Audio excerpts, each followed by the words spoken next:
আজকে অলরেডি যুদ্ধবিরতি হয়েছে, আলহামদুলিল্লাহ বলেন। যুদ্ধবিরতির পরে আপনারা একটু দৃশ্যের দিকে তাকায় দেখেন, মুসলমান সিজদার মধ্যে লুটায় পড়ছে। এই পর্যন্ত লক্ষাধিকের উপরে আল্লাহর গোলাম শহীদ হয়ে গেছে। কত আল্লাহর গোলাম নিখোঁজ হয়ে গেছে, কত শিশু বাচ্চা তার মা হারিয়ে ফেলছে, বাপ হারায় ফেলছে। গত 2 দিন আগের একটা দৃশ্য দেখে চোখের পানি আটকায় রাখতে পারি নাই। অথচ যেই ভূমির কথা বলতেছি, আকরু দারিল মুমিনিন, এই ভূমি হলো মুমিনদের চিরস্থায়ী আবাসস্থল হবে। এই ভূমি মুসলমানদের বিজয়ের কেন্দ্রবিন্দু হবে। আল্লাহর নবী যেই ভূমির জন্য দোয়া করে গেলেন, আল্লাহুম্মা বারিক লানা ফি শামিনা, আল্লাহ তুমি আমার শামের ভিতরে বরকত দিয়ে দাও। সেই শামের দিকে তাকায় দেখেন, এত পরিমাণ জুলুম হলো শামে। সিরিয়া তছনছ করে দেওয়া হলো, জর্ডানের তেমন অবস্থা ভালো না, লেবাননকে তছনছ করে দেওয়া হয়েছে। আমার ফিলিস্তিনের গাজাকে জমিনের সাথে মিশায়া দিতে চেয়েছে। মুসলমানের পেট পিঠের সঙ্গে লেগে গেছে। ফুটন্ত গোলাপের মতো শিশু বাচ্চা গোলাপ ক্ষুধার যন্ত্রণায় ত্রাহি ত্রাহি করেছে। সারা দুনিয়া যখন মুসলমানদের জন্য এমন, অবশ্যই এই মুসলমানদেরকে আবার যিনি বিজয়ী বানায় দিবেন তিনি কে? আল্লাহর জান্নাতের সামনে নবীজি যাবেন, জান্নাতে রক্ষী ফেরেশতা বলবে, কে গো তুমি? নবীজি উত্তর দিবেন, আনা মুহাম্মদ, আমি মুহাম্মদ সাল্লাল্লাহু আলাইহি ওয়াসাল্লাম এসেছি। সঙ্গে সঙ্গে ফেরেশতা বলবে, বিকা উমিরতু লা আফতাহু লিআহাদিন ক্বাবলাক, কারো জন্য জান্নাতের দরজা খুলি নাই। নবী আসছেন, আপনি জান্নাতের দরজা খোলা হয়ে গেছে। সেই জান্নাতে গিয়ে নবীজি আমার আপনার কথা মনে করবেন, আল্লাহকে ডাক দিয়ে বলবে, হাত্তা তাদখুলা উম্মতি, অন্য কোন নবীর উম্মত আমার আগে, আমার উম্মতের আগে যেন জান্নাতে যেতে না পারে। আগে যেন আমার গুনাহগার উম্মত গুলা জান্নাতি হয়ে যায়। নবীজি সেদিন আমাকে আপনাকে পাওয়ার জন্য কেমন বেকুল হয়ে যাবে। নবীজি সেদিন চিনবেন কাদেরকে? গুররান মুহাজ্জালিনা মিনাল ওযু, ওজুর পানি যাদের জগজগ করে উঠবে, চকচক করে উঠবে চেহারার ভিতরে। নবীজি সেদিন চিনে বলবে, আল্লাহ এই তো আমার সেই উম্মত যার চেহারার ভিতরে ওজুর পানি জগজগ করে উঠেছে। এই ওজুর পানির চিহ্ন দিয়ে নবীজি চিনবে সেদিন। অসংখ্য উটের ভিতরে, ঘোড়ার ভিতরে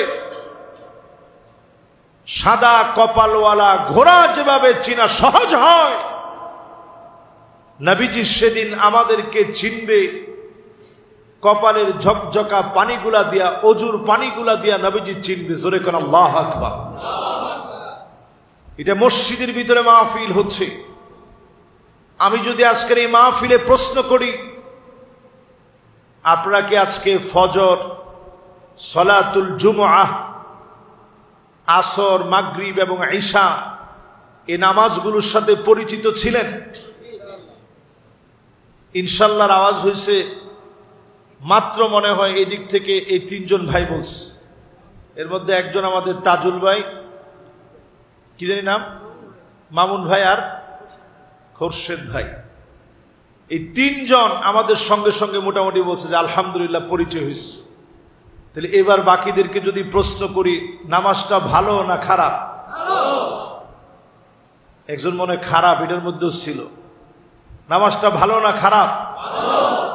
নামাজটা এই জমিনে কায়েম হোক, এটা ভালো কাজ না খারাপ কাজ? যদি ভালো কাজই হয়, এই জমিনে নামাজ কায়েম হবে, এটার মধ্যে মুসলমানদের আপত্তি থাকার কথা। কিন্তু আজকে তাকায় দেখেন মুসলমান, আমি শুরু করি মাজলুম মুসলমানদেরকে দিয়ে, যেহেতু সূরা আনকাবুতের শুরুর 3টা আয়াত আমি তেলাওয়াত করেছি। আহাসিবান নাসু আইয়ুতরাকু আইয়াকুলু আমান্না, শুধু আপনি যদি বলেন ঈমান এনেছি, আল্লাহ আপনাকে ছেড়ে দিবে না, পরীক্ষা অবশ্যই নিবে। পরীক্ষার মাধ্যমে উত্তীর্ণ করে যিনি বিজয় দিবেন তিনি কে? বিজয় তো আল্লাহ দিয়েছেন।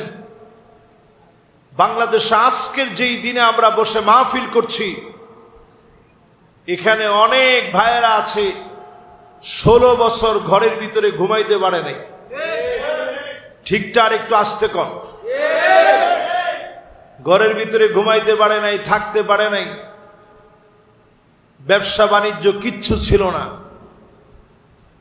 জীবনের সবটুকুন কোরবানি করে দিয়েছে, যৌবন সবটাই কোরবান করে দিয়েছে জেলখানার ভিতরে।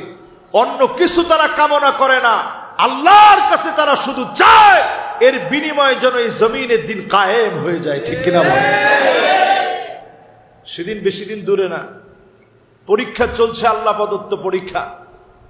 এখন একটা সুদিনের আভাস আমরা দেখতে পাচ্ছি, একটা সূর্যোদয় হওয়ার সম্ভাবনা।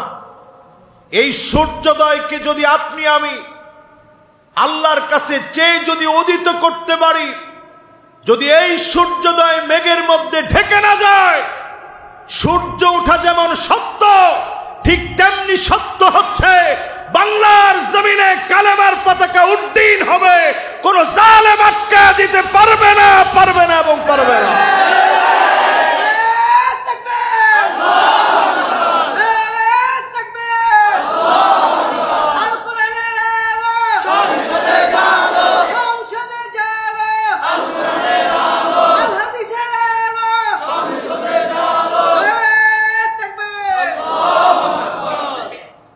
ইজাজকে আমরা তাকবীর স্লোগান দিলাম, মাশাআল্লাহ।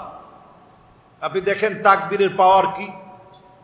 তাকবীর দেওয়ার পরেই কিছু ভাইরা এখন আসতেছে, দেখি মাহফিলটার মধ্যে কি হয়েছে। এই তাকবীরটা যদি সংসদে একটু নেওয়া যেত, আমার মনে হয় নতুন করে যে আইনগুলো করা হচ্ছে, যে স্কুলের ভিতরে গানের শিক্ষক দেওয়া হবে, কোরআন শেখানোর শিক্ষক দেওয়া হয় নাই, এরকম স্লোগান যদি 2-1 তাদের সামনেও দেওয়া যেত, কসম আল্লাহ এদের হৃৎপিণ্ড কেঁপে যেত। এইরকম আইন অন্তত তারা করতে পারত না। তাহলে নারায়ে তাকবীর স্লোগানের দরকার আছে না নাই? এবার যারা আমার সামনে বসছেন, এই মাহফিল আজকে পরিষ্কার জেনে নেন, পরীক্ষা ছিল, আছে, থাকবে। এই পরীক্ষার মধ্য দিয়ে যিনি দিনকে বিজয়ী করবেন তিনি কে? আল্লাহ। আহাসিবান নাসু আইয়াতরাকু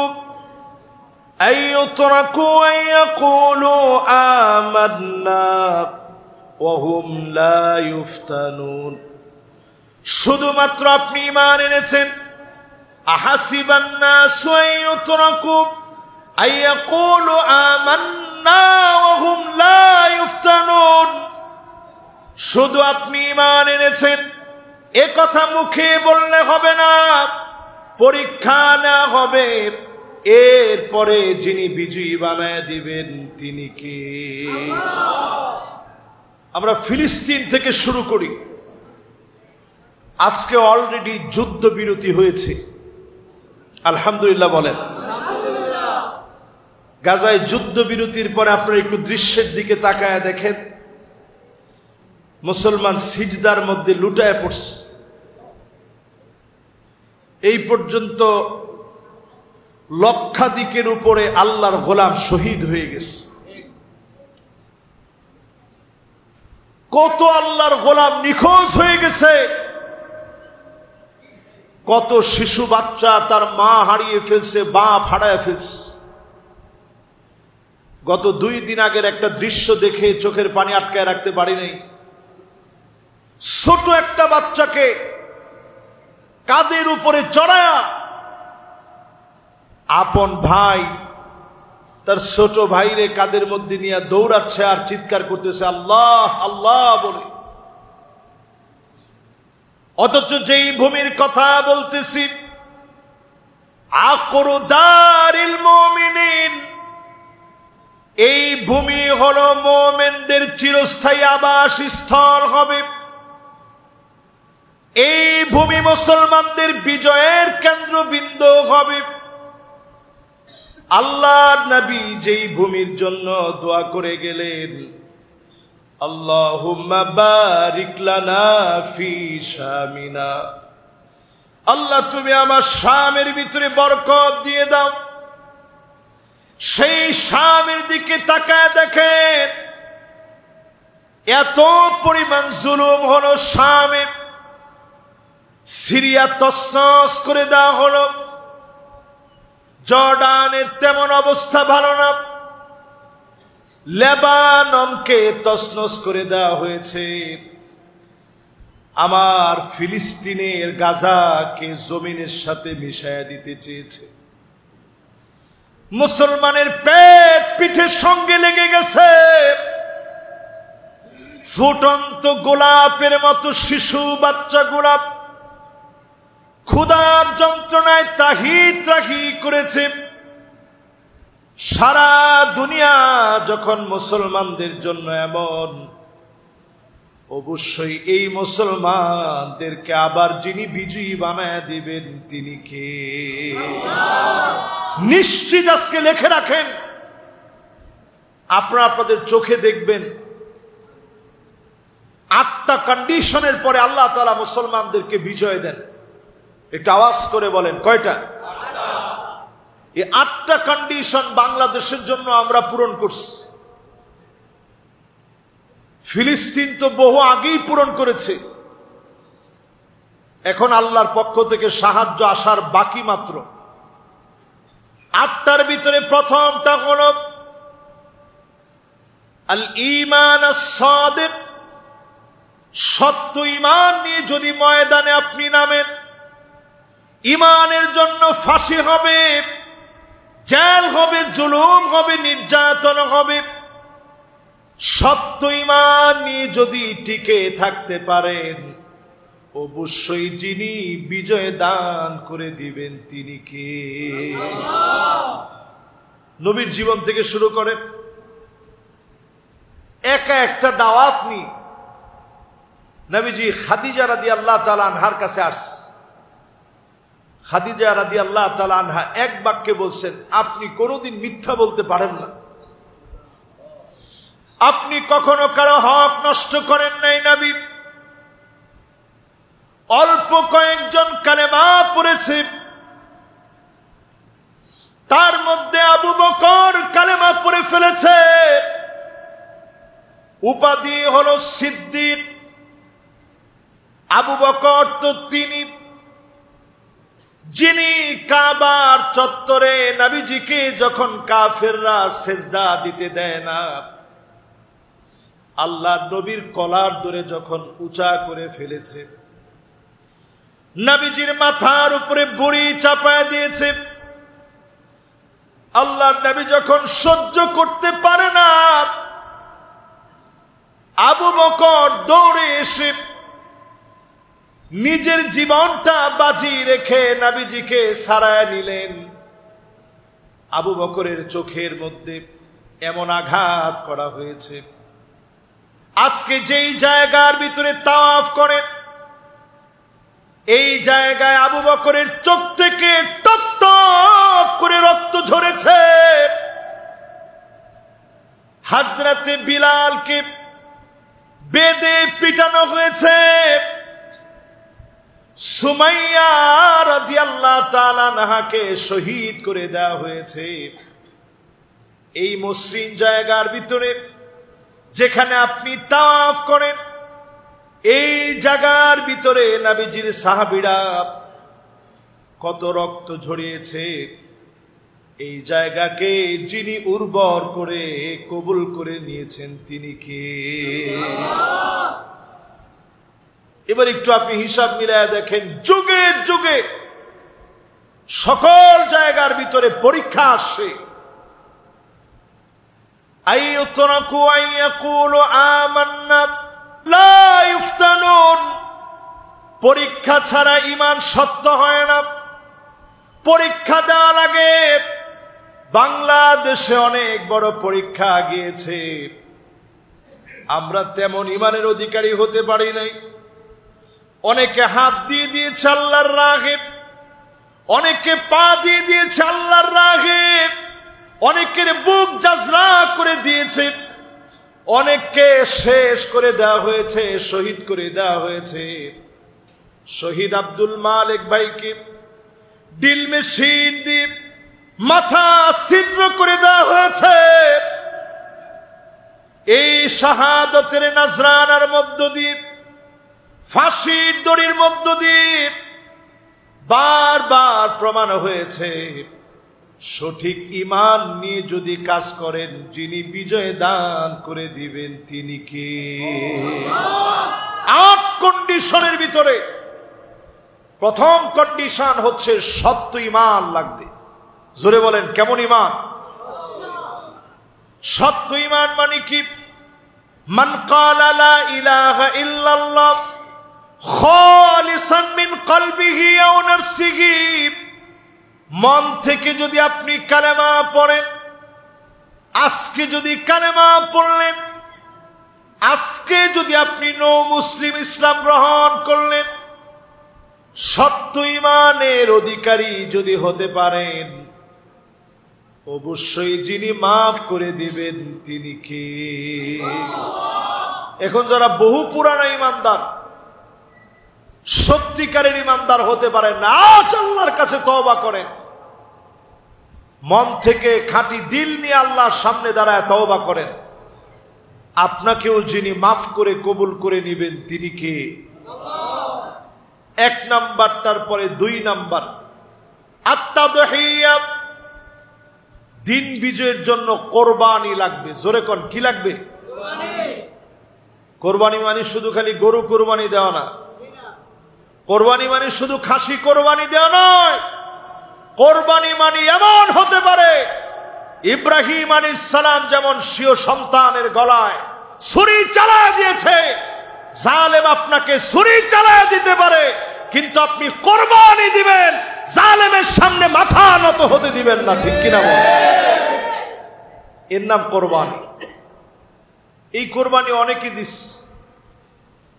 আমাদের প্রিয় আল্লামা এমন কোরবানি দিছেন, 13টা বছর জালেমের কারাগারে ছিল। 13টা বছর পরে জালেম জুলুম করতে করতে করতে করতে যেদিন উনি দুনিয়া থেকে চলে যাবেন, আপনারা নিশ্চয়ই দেখছেন কাদের মধ্যে ভর দিয়ে তিনি বের হয়েছেন,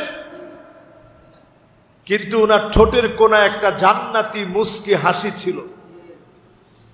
এই হাসিটা প্রমাণ করে দিয়েছে জালেমের জুলম মাজলুমের হাসি কেড়ে নিতে পারে না। অনেক সময় মাজলুমের হাসি জালেমের জন্য পরাজয়ের বার্তা নিয়ে আসে। ঠিক কিনা বলে? একটা হাসি দিয়ে তিনি চলে গেলেন, আর কোনো দিনের জন্য এই ময়দানে কথা বলতে পারেন নাই। আমাদের দিলের একটা আরজি ছিল, তিনি সবার কাছে দোয়া চাইতেন। তিনি বলতেন, শেষবারের মতো একটা বার হলেও যেন মানুষের সামনে একটু বইলা যেতে পারে। আরেকটা তিনি দোয়া চাইতেন, শেষবারের মতো হলেও আল্লাহর ঘরে গিয়া যেন একটু হাজিরা দিয়ে আসতে পারে। তিনি ওনার জীবনের শেষ 2টা ইচ্ছা পুরা করতে পারে নাই। তবে আমরা আল্লাহর কাছে কামনা করি আল্লাহর জান্নাতে মনের আরজু আল্লাহ পুরা করে দিবে। বলেন আল্লাহু আকবার। এরপরে আমার ভাইয়েরা 3 নম্বরে আল আখযু বিল আসালিব, কৌশল অবলম্বন করা লাগবে। কৌশল অবলম্বন করা লাগবে বিজয়ের জন্য। এখন যারা আমার সামনে বসছেন, কৌশল অবলম্বন মানে কি? কৌশল অবলম্বন মানে হচ্ছে যারা আপনাদেরকে শত্রু মনে করত, দেখলে পুলিশে ধরায় দিত, আপনি ওই মানুষটারে দাওয়াত দেন। ওয়াইন তুখালিতুহুম ফাইখানুকুম, ওই মানুষটার সঙ্গে আপনি মিশে যান। হতে পারে যিনি আপনাকে এই কৌশল অবলম্বনের দ্বারা তার ভাই বানায় দিবেন তিনি কে? আল্লাহ। 3 নম্বরের পরে বাকি আছে 5টা।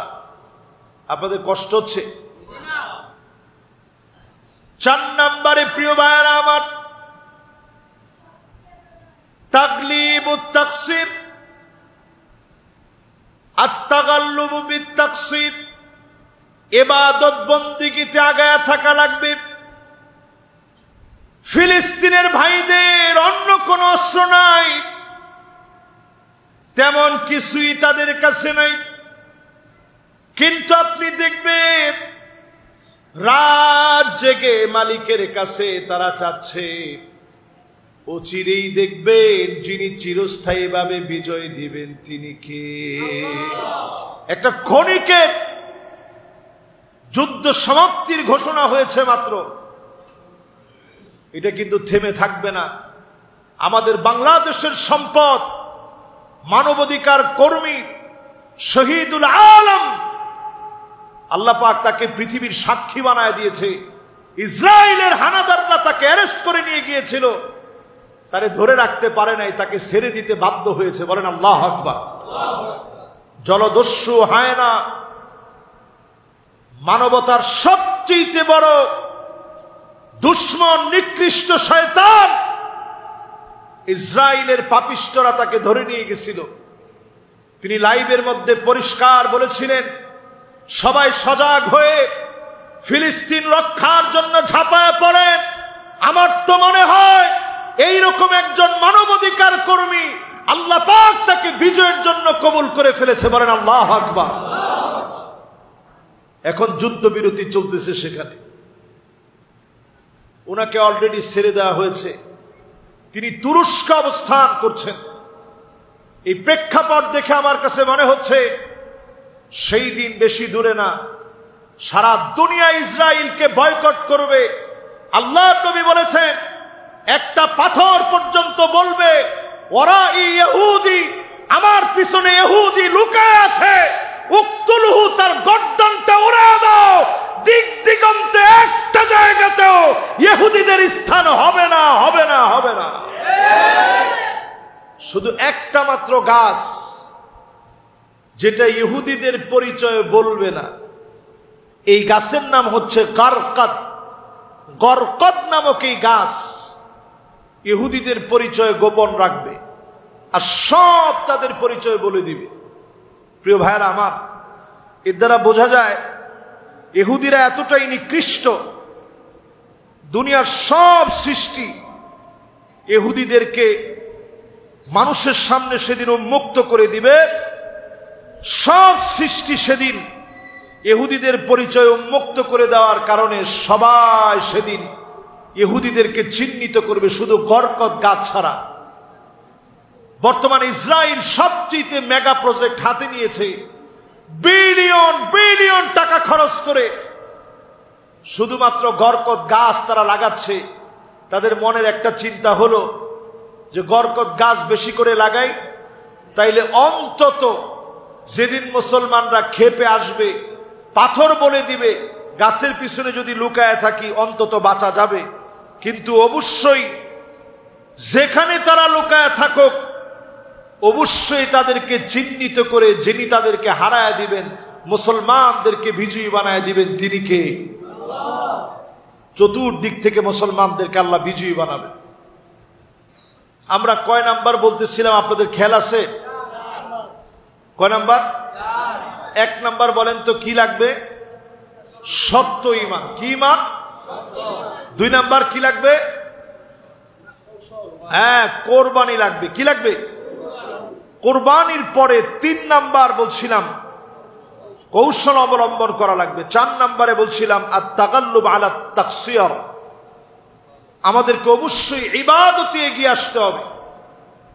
5 তারিখের আগে যেমন ঘরের ভিতরে ঘুমাতে পারেন নাই, সেজদা অবনত হয়ে আকাশের দিকে তাকায়া কাঁদছেন, সেজদা অবনত হয়ে আল্লাহর কাছে কান্নাকাটি করেছেন, আকাশ দেখলেই মালিকের সেজদায় পড়ে আল্লাহর কাছে কেঁদেছেন, সেই মালিকের কাছে এখনো কাঁদেন।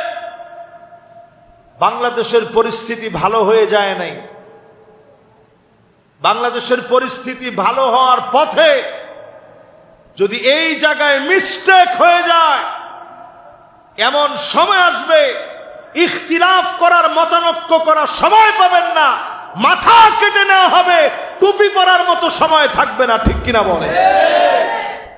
প্রিয় ভাইরা আমার, 4 নাম্বারের পরে 5 নাম্বারে আত-তাওবা ওয়াল ইসলাহ, তাওবা করেন আল্লাহর কাছে, সংশোধনের পথে আসেন। বদরের প্রান্তে নবীজি বিজয় অর্জন করার পরে জিহাদ আকবরের কথা কেন বললেন? কারণ আপনার মন যদি ঠিক না হয়, জিহাদের স্পিরিট নষ্ট হয়ে যাবে। এই জন্য মনটাকে ঠিক বানায় নেন। প্রতিদিন মনে করেন আগামীর বিজয় বিপ্লব মুসলমানদের জন্য হবে। এই যে ছোট ছোট বাচ্চারা আমার সামনে বসা আছে, যারা ইয়ং জেনারেশন, যারা একেবারে টকবগে তরুণ, আমার সামনে যারা বসা আছে, এই তরুণদেরকে দিয়েই আগামীর পৃথিবীর একটা বিজয় মুসলমানদেরকে আল্লাহ দেখাবে। বলেন আল্লাহু আকবার। প্রিয় ভাইরা আমার, এই বিজয় আসার জন্য 6 নম্বরে প্রয়োজন আস-সবর ওয়াস সাবাত, ধৈর্য ধারণ করতে হবে, দৃঢ় পদে ঈমানের পথে থাকা লাগবে। বিপদ দেখলে পিছপা হওয়া যাবে না, বাতিলকে সমর্থন করা যাবে না, বরং সবর করে আল্লাহর পথে যদি অবিচল থাকেন, আপনার এই হাতকে শক্তিশালী করে যিনি বিজয় দিবেন তিনি কে? আজকের ইউরোপের দিকে তাকায় দেখেন, এই ইউরোপকে মুসলমানরা শাসন করেছে 711 সাল থেকে নিয়ে 1492 সাল পর্যন্ত, সুদীর্ঘ 781 বছর মুসলমানদের শাসন চলেছে। খোদ আজকের স্পেন, আজকের পর্তুগাল, আজকের সমস্ত ইউরোপের দেশগুলাতে মুসলমানরা শাসন করেছে। কতদিন শাসন ছিল? যতদিন মুসলমান ঐক্যবদ্ধ ছিল। কবে মুসলমানের শাসন শেষ? মুসলমান যখন দলে দলে বিভক্ত হয়েছে। আজকে বড় পরিতাপের বিষয়, আমরা যারা এই মাহফিলে বসছি, আমাদের জন্য বড় আফসোসের বিষয়, আমাদের মধ্যে সব আছে, ঐক্যটা নাই। সব আছে, ঐক্যটা আমাদের ভিতরে নাই। আজকে থেকে এক কাতারে যেভাবে নামাজে দাঁড়ান, এইভাবে বিজয় অর্জনের জন্য 6 নম্বরের পরে 7 নম্বরে ওয়াহদাতুস সাফ, এক কাতারে শামিল হন। কোরআনুল কারীম থেকে স্মরণ করেন। আল্লাহ পাক আয়াত নাজিল করলেন, কুল হুয়াল কাদিরু আলা আন ইয়াবআসা আলাইকুম আযাবাম মিন ফাওকিকুম। ও নবী, আযাব আসবে উপরের দিক থেকে। আওয়াজ করে বলেন, কোন দিক থেকে? নবীজির বড় মায়া লেগে গেছে, আল্লাহ আমার উম্মতকে যদি উপরের দিক থেকে আযাব দেন, আমি উম্মত পামু কই আল্লাহ? উপরের দিক থেকে উল্টা পাল্টা করলে আল্লাহ আযাব দিয়েন না, মাফ করে দেন আমার উম্মতকে। আল্লাহ পাক জানায়া দিলেন আও মিন তাহতি আরজুলিকুম, ও নবী অন্যায় করলে নিজ দিক থেকে শাস্তি আসবে। ঝড় হবে, ঘূর্ণিঝড় হবে, টর্নেডো হবে, সাইক্লোন হবে, আমপান হবে, নার্গিস হবে, একটার পর একটা আযাব আসবে। ও নবী বাঁচার তো কোনো উপায় নেই, আপনার উম্মত উল্টাপাল্টা করলে আমি আল্লাহ শাস্তি দেব। নবীজির বড় মায়া, আমাদেরকে দেখে নাই, তারপরেও বলতেছে আল্লাহ একটুখানি উম্মতরে মাফ করে দেন, এত বড় শাস্তি দিয়েন না। আল্লাহ রাব্বুল আলামিন এবার আয়াত নাযিল করলেন আও ইয়ালবিসাকুম শিয়াব, ও নবী আপনার উম্মত দলে দলে বিভক্ত হয়ে যাবে। ওয়ায়ুযীক বা'দুকুম বা'সা বা'দ, একজন আরে একজনকে মারবে, কাটবে, মেরে মেরে বলবে স্বাদ নিয়েছি, মারার মতো মেরেছি। এমন আচরণ মুসলমানদের ভিতরে আছে না নাই? আপনারা তো আছেটা জোর দিয়ে বলতে পারলেন না, আছে। আমি একটু উদাহরণ দেই। 28শে অক্টোবর এই তো আসতে গেল, 28শে অক্টোবরে বাংলাদেশের সবচেয়ে ন্যাক্কারজনক ঘটনা, লগি বৈঠা দিয়ে পিটায়া মুসলমানদেরকে শহীদ করা হয়েছে, রক্তে রঞ্জিত করা হয়েছে আমার ভাইদেরকে। আচ্ছা, যারা মারছে আমরা কি এটা বলতে পারবো যে এই লোকগুলা হিন্দু, এ লোকগুলো খ্রিস্টান, এ লোকগুলা বৌদ্ধ, এ লোকগুলা ইহুদি? এই লোকগুলাও দাবি করে আমরা মুসলমান। তারা আমার ভাইগুলারে পিটায় মারছে, লগি বৈঠা দিয়ে পিটায় পিটায় মানুষ মেরেছে। প্রত্যেকটা 28শে অক্টোবর আসলে এটা মনে করায় দেয় কোরআনুল কারীমের আয়াতে কারীমা শুধু দ্বিধা বিভক্তি না, বরং একজন আরেকজনকে মেরে এই মারার পরে আনন্দ করবে। এরপরেও নবীজি আল্লাহর কাছে বললেন, আল্লাহ আগের দুইটার চাইতে এটা তো একটু সহজ। আসমান থেকে আযাব আইসা যদি সব মরে যায় তা আমি উম্মত পাবো কই? জমিন থেকে আযাব এসে যদি সব মরে যায় আমি উম্মত কই পাবো? কিন্তু যদি নিজেরা নিজেরা মারামারি করে, কয়জন আর মারামারি করবে? একদিন ঠিক হয়ে যাবে। নবীজি কত আশা নিয়ে আল্লাহর কাছে বলছে, আল্লাহ একদিন না একদিন তো ঠিক হয়ে যাবে। এই ঠিক হতে গিয়ে আপনি তাকায়া দেখেন, বাংলাদেশে 54 বছর শেষ হয়ে গেছে। এই 54টা বছরে আমি কোরআনে হাত দিয়ে বলতে পারি, মুসলমানের যে মারামারি হয়েছে, আজ যদি সেটা বন্ধ করতে হয়, আদালত কায়েম করতে হয়, আল্লাহর কোরআনের বিকল্প কোন আইন হতে পারে না। এই কোরআনের দিকে আসা লাগবে। দেখেন ছোট ছোট বাচ্চারা কি বুঝলো, তারা স্লোগান দিল, উই ওয়ান্ট জাস্টিস। স্লোগান দিচ্ছে না? আমরা এই জমিনের ভিতরে আর ইনজাস্টিস চাই না, জাস্টিস কায়েম করা লাগবে, ন্যায় বিচার কায়েম করা লাগবে। ছোট ছোট বাচ্চারা স্লোগান দিল। এটার আরবি করেন, আরবি হচ্ছে আদালাহ। আরবি কি? ইনসাফ। আম্মাজান বলেন, মা কামা রাসূলুল্লাহ সাল্লাল্লাহু আলাইহি সাল্লাম আলাল মিম্বার। এই যে আমার হাতের পাশে মিম্বার, এটা মিম্বার দেখছেন? আজকে আপনাদের খতিব সাহেব হুজুর মিম্বারে উঠছে না?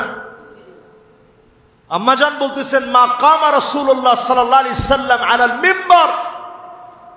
নবীজি জীবনে কোনোদিন মিম্বরে দাঁড়ায় নাই, যখনই দাঁড়াইছে নবীজি বারবার আদালতের কথা বলছে। কারণ যেই সমাজের ভিতরে আদালত নাই, ওই সমাজের ভিতরে মানুষ বাঁচতে পারে না। ঠিক কিনা বলেন? এই জন্য আমাদের সমাজের ভিতরে এমন হয়েছে। আজকে এক ভাই গল্প করতেছিল, এখানের যিনি এমপি ক্যান্ডিডেট, জামাত ইসলামের যিনি এমপি ক্যান্ডিডেট, ওনার গল্প বলতেছিল। ওনার গল্প ছিল এমন, তিনি উমরা থেকে আসছেন, আসার পর পুলিশের ভাইয়েরা ওনার কাছ থেকে জমজমের পানি, খেজুর সব হাদিয়া আনছে। হাদিয়াটা দিয়ে এনে রাত 12টার সময় গিয়ে বলতেছে, এখন আপনারা সময় নেই, চলেন আমাদের সাথে। উনি আর দেরি করে নাই, বলছে একটু 5টা মিনিট সময় দেন, এরপরে একসাথে যাচ্ছি। 5টা মিনিট পরে একসাথে যাচ্ছি। চিন্তা করে দেখেন, যাদেরকে ওমরা পর্যন্ত আটকাতে পারে না, যারা জমজমের পানি পাওয়ার পরও একটু পরে মনে রাখে না এই জমজম মুসলমানের ইতিহাসের বিজয়ের সাক্ষী। জোরে করে আল্লাহু আকবার। এরকম কোরবানি একটার পর একটা দেওয়া লাগছে। ওয়াহদাতুস সাফ, আমরা যদি সব এখন এক কাতারে না আসতে পারি, আগামীর বাংলাদেশে বড় বড় 6টা বিপদ আসতেছে। আমি 6টা বিপদের কথা আপনাদেরকে আজকের এই বৃষ্টি ভেজা রাতে মন ভাঙা মানুষগুলার চোখের দিকে তাকায়া আল্লাহকে সাক্ষী রেখে বলে যেতে চাই, 6টা বড় বড় বিপদ বাংলাদেশের দিকে আসতেছে। একবারে খাতা কলমে লিখে রাখেন, যদি ভুল করেন এবার। 1 নাম্বার বিপদ হবে ইমারাতুস সুফাহা, নির্বোধ লোকগুলা ক্ষমতার মসনদে যাবে। নির্বোধ এমন লোকগুলা যাবে যারা যাওয়া মাত্রই কোরআন হাদিসের বিরুদ্ধাচারণ করবে। ঠিক কিনা বলে? এটা আমার কথা না, রাসূলুল্লাহ সাল্লাল্লাহু আলাইহি ওয়াসাল্লাম বলেছেন। কাঙ্ক্ষিত একটা বিজয়ে যাওয়ার আগে যদি ভুল করেন, 6টা খেসারত দেওয়া লাগবে। 2 নাম্বার খেসারত দেওয়া লাগবে কাসরাতুস শার, নতুন নতুন শর্ত দিয়ে ইসলামকে কোণঠাসা করা হবে। আগে যেমন রাজাকার বলা হতো, নতুন রূপে নানান শব্দ বলে আলেমদেরকে থামা দেওয়ার চেষ্টা করা হবে। এটা নতুন কৌশল, এই একের পর এক কৌশল নতুন করে আত্মস্থ করা হবে। ঠিক কিনা বলে?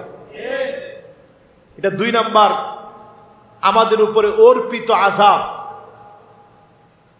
3 নাম্বার বিয়াউল হক, টাকার বিনিময়ে আইন আদালত বিক্রি হয়ে যাবে। ঠিক বলছে এখন একজনে, বাকিরা কি বলেন? অলরেডি এখন গেলে দেখবেন মামলার কোনো হদিস নেই, টাকার বিনিময়ে সব বিক্রি হয়ে যাচ্ছে। এখনো যিনি এতদিন ধরে মানুষকে জেল খাটাইল, নির্দোষ মানুষগুলাকে ফাঁসি দিল, তার বিচারের ব্যাপারে কোনো রায় তেমন আমরা শুনিনি। এখনো তিনি মাঝে মাঝে দেখবেন কল রেকর্ডে বলে, আমার কি অপরাধ সেটা আমি খুঁজে পাই না। ঠিক কিনা বলেন? এবার আসেন প্রিয় ভাইয়েরা আমার, এরপরে শাস্তি আসবে ইস্তিগফাফাম বিদ্দাম। চতুর্দিকে গ্যানোসাইড হবে, গৃহযুদ্ধ শুরু হবে। আল্লাহর কাছে পানাহ চাই, সবুজ ভূখণ্ডের বাংলাদেশ, লাল সবুজের বাংলাদেশ, অসংখ্য রক্তের বিনিময়ে অর্জিত দেশ, এই দেশটা যেন শেষ হয়ে না যায়, গৃহযুদ্ধ যেন না লাগে। বাংলাদেশের যে প্রেক্ষাপট তৈরি হয়েছে, আপনি দেখেন জায়গায় জায়গায় হুমকি দেওয়া হচ্ছে, হত্যার হুমকি দেওয়া হচ্ছে। এই হুমকিগুলা বলে দিচ্ছে দেশটাকে গৃহযুদ্ধের দিকে ঠেলে দেওয়া হচ্ছে। ঠিক কিনা বলে? এরপরে গোপনে গোপনে গেরিলা ট্রেনিং সহ কত রকমের ট্রেনিং দেওয়া হচ্ছে। যার যা আছে ঝাঁপায় পড়ো, দেশের বিরুদ্ধে ঝাঁপায় পড়ার যে পরিকল্পনা চলছে, এটা গৃহযুদ্ধের দিকে নিয়ে যাবে দেশকে। 5 নম্বরে যে শাস্তি নবীজি বলছেন আসবে, ওই শাস্তির নাম কাতিআতুর রাহিম। আত্মীয়তার সম্পর্ক ছিন্ন হবে, ভাই ভাইকে চিনবে না। সামান্য জমি জমার কারণে এতদিন পারে নাই, এখন 5 তারিখের পরে একটু ক্ষমতা পাওয়ার কারণে এখন জমি জমা সব দখলের জন্য মত্ত হয়ে যাবে। ঠিক কিনা বলে?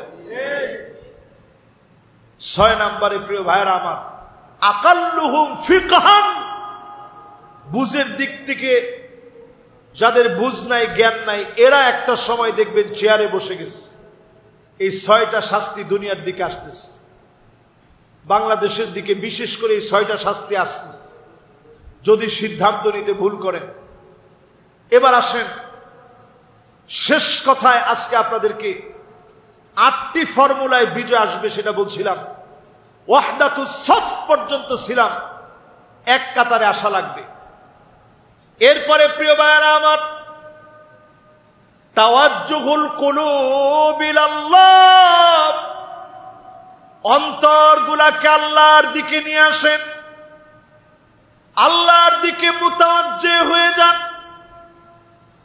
মাঝে মাঝে নামাজের সালাম ফিরানোর পরে চক্ষুটা বন্ধ করে দেন, একটু চিন্তা করেন আল্লাহ কেমন ভালোবেসে এই সময়টা আপনাকে দিয়েছে, কি পরিমাণ মহব্বত করে এই সময়টা আল্লাহ পাক আপনাকে দিয়েছে।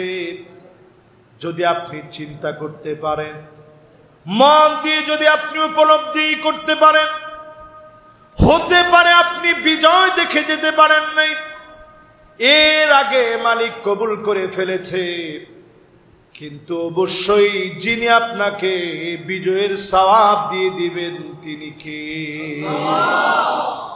প্রিয় ভাইয়েরা আমার, রাসূল সাল্লাল্লাহু আলাইহি সাল্লাম এই পৃথিবীতে আসছেন দিনটারে বিজয়ী করার জন্য। ওই যে হেরা গুহায় নবীজি উঠছেন, দিনটা বিজয়ী করার জন্য উঠছেন, যে মানুষগুলারে কেমনে হেদায়েতের পথ দেখানো যায়। ওইখান থেকে যখন নবীজি নিয়ে আসলেন, ইকরা বিসমি রাব্বিকাল্লাযী খলাক খলাকাল ইনসানা মিন আলাক। আল্লাহর নবী যখন নিয়ে ফিরে আসলেন, আর তিনি হেরা গুহায় যান নাই, চাপিয়ে পড়লেন ময়দানে। শুধু কাজ হচ্ছে দিনকে কেমন করে বিজয় করা যায়। শিয়াবে আবি তালেবের ভিতরে গাছের পাতা নবীজি খেলেন, গাছের ছাল পর্যন্ত নবীজি খেলেন। ক্ষুধার যন্ত্রণায় পেটটা পিঠের সঙ্গে লেগে গেছে। শিশু বাচ্চাগুলা ত্রাহি ত্রাহি করে কেঁদেছে। দারুন নাদওয়ার মধ্যে আল্লাহর নবীকে হত্যার ষড়যন্ত্র করা হয়েছে। তায়েফের প্রান্তে নবীজি রক্তাক্ত হয়েছে, জুতা মুবারক আটকে গিয়েছে। একবারের জন্য নবীজি বদদুয়া দেন নাই।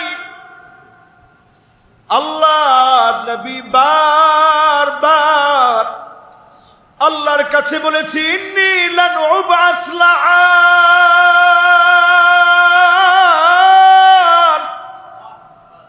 ও আল্লাহ আমি অভিসম্পাত করার জন্য আসি নাই, বদদুয়া দেওয়ার জন্য আসি নাই। নবীজি বদদুয়া দেন নাই, নবীজি সবর করেছেন। আল্লাহ পাক যখন আয়াত নাজিল করেছেন, وَإِذْ يَمْكُرُ بِكَ الَّذِينَ كَفَرُوا لِيُثْبِتُوكَ أَوْ يَقْتُلُوكَ أَوْ يُخْرِجُوكَ। ও নবী, তারা আপনাকে জেলখানায় বন্দী করবে, হত্যা ষড়যন্ত্র করবে, আপনার নিজের বাড়িঘর থেকে বের করে দিবে। আল্লাহর নবীর বুঝতে বাকি নাই, আল্লাহর নবীকে তারা বের করে দিয়েছে। নবীজি আমার হিজরত করলেন, মদিনায় চলে গেলেন। সঙ্গে ছিল আবু বকর। আবু বকর পুরাটা পথ নবীজির দিকে তাকায় ছিল। আবু বকরের একটা ইচ্ছা ছিল নবীজির দিকে তাকায় থাকা। সারাটা পথ ধরে আবু বকর নবীজির চেহারার দিকে তাকায় ছিলেন। আল্লাহর নবী একটা জায়গায় বিশ্রাম নিয়েছেন, জায়গাটার নাম ইস্তেরাহা। আপনারা মদিনায় গেলে দেখবেন ওই জায়গাতে পর্যন্ত আল্লাহর নবী বিশ্রাম নিয়েছিলেন। আবু বকর নবীজির চেহারার দিকে বারবার তাকায় ছিলেন। যে আবু বকর নবীজিকে দেখলে ভালো লাগতো, নবীজির দিকে যে আবু বকর তাকায় তাকায় কাটায় দিতেন, সেই আবু বকর রাদিয়াল্লাহু তাআলা আনহু হিজরতে নবীজির সঙ্গী হলেন। 10টা বছর পরে বিজয়ী বেশে যিনি ফিরায় দিলেন তিনি কে? চিন্তা করেন, বাংলাদেশের জন্য 16টা বছর পার হয়ে গেছে, এখনো কি আমরা আশা করতে পারি না আগামী দিনটা বিজয়ের দিন? জোরে বলেন, এটাকে আমরা আশা করতে পারি না ইনশাআল্লাহ? আজকের এই মসজিদের মাহফিল থেকে পরিষ্কার ভাষায় আমরা বলতে চাই, সব দেখা শেষ, সামনে হবে আল কোরআনের বাংলাদেশ। ঠিক কিনা বলেন? এই কথার সাথে আপনারা কি একমত? নবীজি হাদিসের মধ্যে বলে গেছেন 5টা শাসন আসবে। আমি আমার শেষ এই হাদিসের মাধ্যমে আলোচনার ইতি টানতে চাই। অনেক রাত করে আপনাদেরকে কষ্ট দিয়ে, লম্বা সময় আপনাদেরকে নিয়ে কষ্ট দিয়ে ফেললাম। শেষ এই হাদিসটার মধ্য দিয়ে আমি ইতি টানতে চাই। 5টা শাসন এই পৃথিবীতে আসবে, নবীজি বলে গেছেন। 1 নাম্বার শাসন হবে সুম্মা তাকুনু নাবুওয়া ফীকুম মা শা আল্লাহ আন তাকুন। এই জমিনের বুকে নবুয়তের শাসন আসবে। বলেন আল্লাহু আকবার। নবী চলে গেছেন, আর কোন নবী কিংবা রাসূল কোন দিনের জন্য, এক মুহূর্তের জন্য এই পৃথিবীর কোন ভূখণ্ডের কোন স্থানে আর কোন দিন আসবে না। শেষ নবী, উম্মতের কান্ডারি নবী, যে নবীর পিঠের মধ্যে খাতমে নবুয়তের সিলমোহর ছিল, কাযিররিল হাজালা, কবুতরের ডিমের মতো একটা মোহর মারা ছিল, সেই নবী আমার শেষ নবী এই পৃথিবীতে আসছেন। আর কোন নবী রাসূল পৃথিবীতে আসবে, তিনি খাতামুন নবী, খাতামুন নবিয়্যিন, সমস্ত নবীদের শেষ নবী তিনি। তাহলে এই শাসন শেষ। আল্লাহর হাবিব তারপরে বললেন সুম্মা তাকুনু খিলাফাতান আলা মিনহাজিন নবুওয়া। খিলাফত প্রতিষ্ঠা হবে, খুলাফায়ে রাশিদিনরা শাসন করবে। 32 বছর 6 মাস ধরে হাসান রাদিয়াল্লাহু তাআলা আনহু পর্যন্ত, আবু বকর রাদিয়াল্লাহু তাআলা আনহু, ওমর রাদিয়াল্লাহু তাআলা আনহু, ওসমান রাদিয়াল্লাহু তাআলা আনহু, আলী রাদিয়াল্লাহু তাআলা আনহু, হাসান রাদিয়াল্লাহু তাআলা আনহু পর্যন্ত 32 বছর 6 মাস চলল। 1 টাকার দুর্নীতি কেউ প্রমাণ করতে পারে নাই। যিনি এই সময়টাকে স্মরণীয় বানায় দিলেন তিনি কে? এই শাসন শেষ। 5টা শাসনের মধ্যে 2টা চলে গেছে, বাকি আছে কয়টা? 3 নাম্বার শাসন সুম্মা তাকুনু মুলুকান আবান। রাজতন্ত্র আসবে পৃথিবীতে। রাজতন্ত্র আসছে, এটা তো আজকের না, বহু আগ থেকে, আজও চলতেছে। তবে খুব বেশি দেশে নাই, অল্প কয়েকটা দেশে এখন আছে। কারণ রাজতন্ত্রের পরের ধাপ রাজতন্ত্রওয়ালারা চালু করে ফেলছে। 4র্থ নম্বরে নবীজি বলছেন সুম্মা তাকুনু মুলুকান জাবারিয়া। একটা সময় আসবে, স্বৈরা শাসকদের সময়, যখন আলেমদের উপরে জুলুম অত্যাচার, নির্দোষ মানুষকে যখন জুলুম অত্যাচার করা হবে, ওইটা হবে স্বৈর শাসন। ঠিক কিনা বলেন?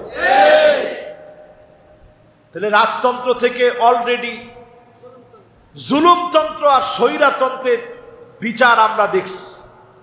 বাংলাদেশ দেখছে 16টা বছর। কত বছর? সবাই কোন কত বছর? 16টা বছর ধরে এই রাজতন্ত্রের পরে স্বৈরা শাসন চলছে।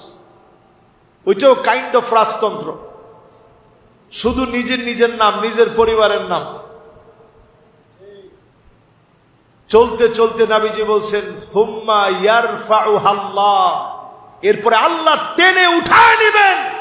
আল্লাহ যেদিন টান মেরে উঠায় নেবেন, গরম গরম ভাত থাকবে, প্রশাসন তাকায় থাকবে, বাহিনী স্যালুট দেওয়ার জন্য থাকবে, কিন্তু ওই গরম ভাত খাওয়ার সৌভাগ্য আর হবে না। ঠিক না ভাই? আল্লাহ উঠায় নিছে। এখন 4টা যদি শেষ হয়ে যায়, বাকি থাকে কয়টা? বাকি শেষ একটা শাসনই পৃথিবীর জন্য এখন তাকায় আছে, বাকি আছে। আল্লাহর হাবিব বলেন সুম্মা তাকুনু খিলাফাতান আলা মিনহাজিন নবুওয়া, আবার এই পৃথিবীতে কোরআন সুন্নাহ অনুযায়ী রাষ্ট্র পরিচালিত হবে। আমার তো মনে হয় এবার যদি আপনারা স্বপ্ন দেখতে পারেন, এবারে স্বপ্ন এমন হয়ে যেতে পারে পার্লামেন্টে আল্লাহর কোরআন যেতে পারে, নবীর হাদিস যেতে পারে, বিচার বিভাগীয় আইন আদালত কোরআন দিয়ে চলতে পারে। ঠিক কিনা বলেন? যদি আপনারা সবাই বুঝে থাকেন, একটু হিসাব নিকাশ করে বলেন, এ কথা কি আমার না রাসূলুল্লাহ? কোরআন সুন্নাহর কথা বলতে কি বিজয় আসবে 8টি ধাপে, 8টা পদক্ষেপের পর 5টা শাসন আপনাদেরকে শোনানোর চেষ্টা করলাম। এবার আসেন শেষ কথায়, যুবকদের জন্য অল্প কয়েকটা কথা বলি। আমার প্রিয় যুবকেরা, এই মাহফিল যেই যুবকেরা আয়োজন করেছে, বহু যুবক এখন বিপদগামী হয়ে যাচ্ছে।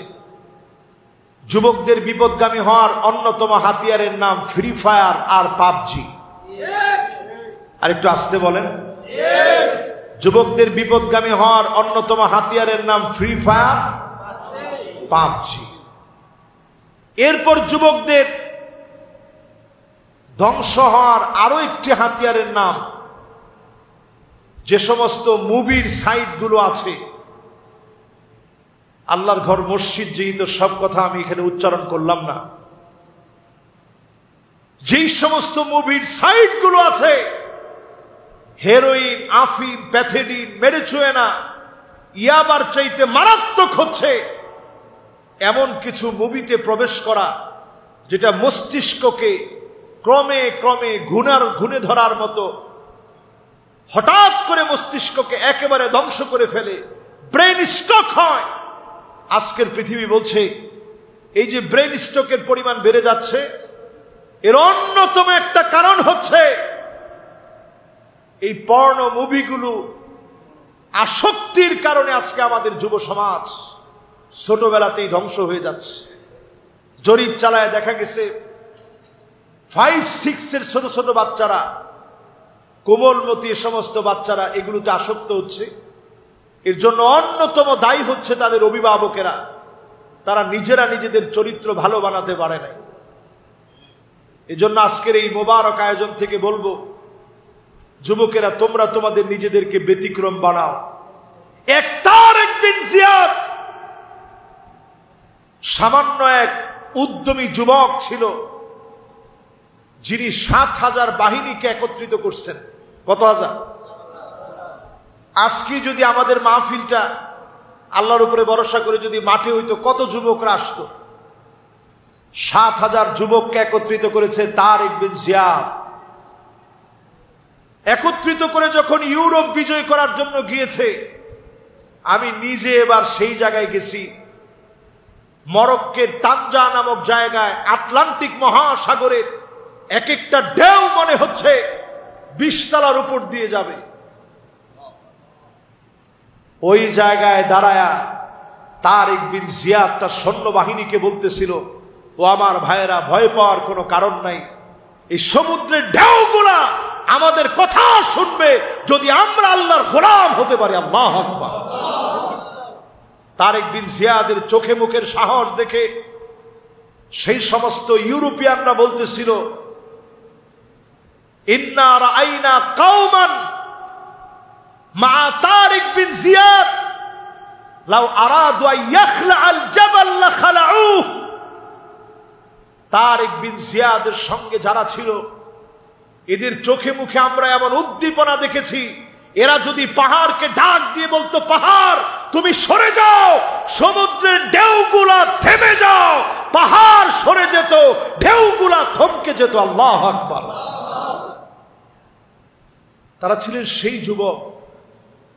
এক যুবকের স্পিরিটের কারণে, তার স্পিরিট এত ছিল, হিম্মত এত ছিল, আল্লাহ পাক পুরা ইউরোপকে বিজয় করায় দিয়েছে। আজকে এখানে যতগুলা যুবক আমরা বসা আছি, চুল কাটা থেকে শুরু করে আমার প্রত্যেকটা আখলাকে রাসূলুল্লাহর সুন্নাহ যেন থাকে। এই যে দেখেন আমার পকেটে এখনো একটা অস্ত্র আছে, এটার নাম কি? এটার নাম মিসওয়াক। বলেন কি? তাবুকের যুদ্ধে মুসলমানদের তেমন কোনো অস্ত্র লাগে নাই, শুধু এই মিসওয়াক ব্যবহার করেছে। পৃথিবীর পরাশক্তি মুসলমানদের সঙ্গে লড়তে এসে, এত বড় বাহিনী নিয়ে লড়তে এসে মুসলমানরা ক্লান্ত, ক্ষুধার্ত, তৃষ্ণার্ত হয়ে যখন মিসওয়াক শুরু করছে ঢাল ভেঙে ভেঙে, তারা দূর থেকে তাকায় চিন্তা করতেছে যে এই রকম যারা ঢাল ভেঙে ভেঙে দাঁতগুলাকে ধার দিতেছে, এরা মনে হয় আমাদেরকে পাইলে একজনও ছাড়বে না। শুধুমাত্র এক মিসওয়াকের কারণে তাবুকের প্রান্তে আল্লাহ পাক বিনা যুদ্ধে মুসলমানদেরকে বিজয়ী বানায় দিয়েছেন। বলেন আল্লাহু আকবার। মক্কা বিজয়ের দিনে রাসূলুল্লাহ সাল্লাল্লাহু আলাইহি ওয়াসাল্লাম বলছেন অনেকগুলো টয়লেট বানাতে, একটু দূরে দূরে দূরে দূরে টয়লেট বানাতে, আর বলছে প্রত্যেক টয়লেটের সামনে যেন একটু সিরিয়াল থাকে। কাফেররা দূর থেকে উকি দিয়ে দেখে বিশাল বাহিনী, এই বিশাল বহরের সঙ্গে উকি দিয়ে দেখে এক এক টয়লেটের সামনে লম্বা লম্বা সিরিয়াল।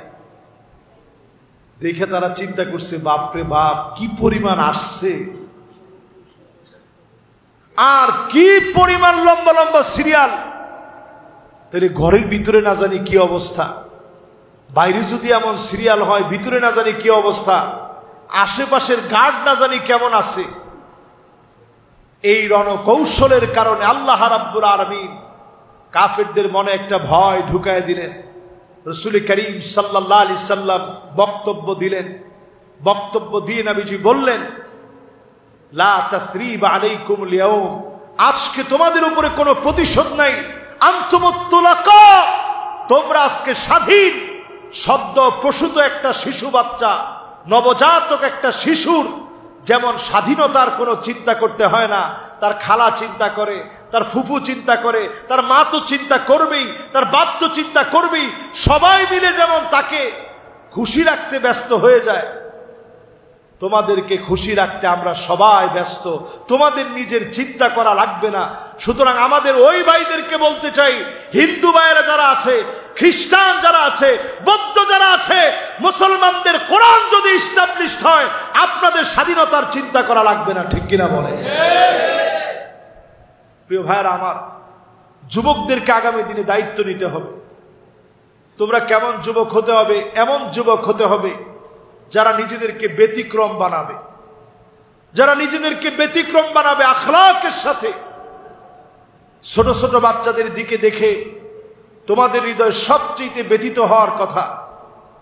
ফিলিস্তিন সহ আজকের পৃথিবীতে 2 কোটি মুসলমান মার খাচ্ছে। বলেন কয় কোটি? 20 কোটি মুসলমানের ঘর বাড়ি নাই।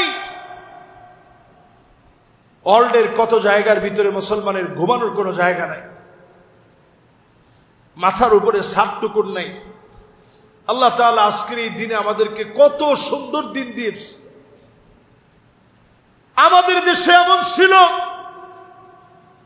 বিভিন্ন জোকজারের ভিতরে গিয়ে 16টা বছর কাটায় দিয়েছে। এই দিন তো আমাদের দেশে ছিল। জঙ্গলে জঙ্গলে দিনের পর দিন পার করে দিয়েছে, সন্তানটার একটু জড়ায় ধইরা বুকে নিয়ে আদর করতে পারে নাই, সন্তানটার একটু চুমু দিতে পারে নাই।